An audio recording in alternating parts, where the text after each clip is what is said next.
you ever been on the road and then you're on your phone, texting, or driving, right? So those little circumstances where you're on your phone while you're driving, you're distracted. You can't even focus on the road. And if you do focus on the road, you're still not driving the best because you're still distracted. We've seen a bunch of different times where that will cause accidents, or road rage, or many different things. So, if you ever have texted or driving, then this video is for you. So, in this speech, I will be talking about what distracted driving is, what can we do to change it, who is working towards a solution for it, and finally, some solutions that are already out there.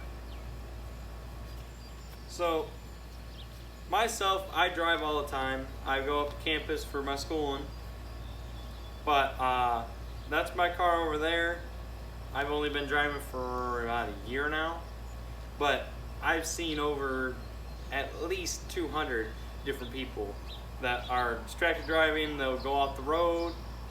Sometimes they'll just hit the rumble strip and come back on, but then they might sit at a red light and wait until the next green light after it turns green, just because they're on the phone not knowing what they're doing. I've seen where they've gotten into road rage accidents and accidents in general. Some of them, they are on their phone to swerve over to the wrong lane, boom, accident there. But now if you're going through a course like driver's ed or any different kind of driving course, now they will teach you the same thing, that distracted driving is not the best way to do stuff. Distracted driving, you can do it, but at a big cost. I know that if you go off and distracted drive and the cop pulls you over, you can get fined easily. But hopefully this leads you into the right path, and hopefully you don't even try distracted driving. So for a definition of distracted driving, according to the NHTSA, they have a definition that is distracted driving is any activity that diverts attention from driving, including texting or driving on your phone, eating or drinking, talking to people in your vehicle, and also fiddling with your stereo system or anything like that. Now, that is a pretty good definition there. It tells you plainly what the heck it is, what different circumstances you got. You got texting, then you got food eating, then you got talking to people in your vehicle, and also fiddling with stuff on the dash. So the outcome, there's a whole crap ton of outcome, because well, according to the article named Self-Driving Cars, How Soon is Soon Enough, they say that the human toll is roughly around 37,000 deaths every year in the U.S. Now that might be a little bit small to some of you people, but it is huge. I'm only one. 37,000 you could cover my whole land. That's how many people that die in each year just from distracted driving. So according to the article named What Can We Do to Stop Distracted Driving, they say that that there is already some things that the government has put in as different laws that restrict people from using the phones and things. But people still do it. But there's one way we can get them to slow it down. We can offer an incentive for people that turn on driving mode on their phones. Like, let's say you drive like 20 miles, you might get $20. That will make a lot of people change their ways because they want to make some money so they can pay the bills and everything. But that is one way. I know I would do it, and even though I already do it, I already turn on the distracted driving mode. Well, not distracted driving, but driving mode on my phone when I get into my car. So the government is the main people that are looking for a solution.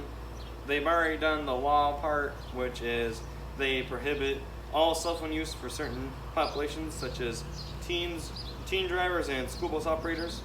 Currently 16 states out of the whole 50 United States, they have laws for all ages that are using handheld cell devices. They can get a fine if they get pulled over for it. So, one solution that I use all the time, as I've said it, is do not disturb while driving mode. That, according to Apple, straight from Apple. Do not disturb while driving helps stay focused on the road. When you turn it on, text messages and other notifications are silenced or limited. So when you're driving down the road and you get a text or anything, it won't pop up on your phone, won't make you want to go and grab your phone and start texting the person back. That will limit the number of calls straight to your phone so that you won't be worried about it and you won't be obligated to grab it. So another solution that I've found is already here is dash cams. Now most, well not most, but a bunch of workplaces or companies, they will have the company vehicles and they have dash cams installed that when they detect someone go on their phone while they're driving, it automatically turns on a live feed and starts recording, starts sending it to the person that's in charge of that part of the company. And that'll limit the amount of distracted driving within company vehicles, and that will take down a bunch because most people right now in the world are driving on company vehicles. Okay, so like I said before, I've seen so many different things with distracted driving. It is hard not to just go out there and try and get people to stop, but there is a bad outcome from it. Hopefully you don't do it anymore. I'm hoping that this pushes you to the right path of not distracted driving and put your phone down while you're driving.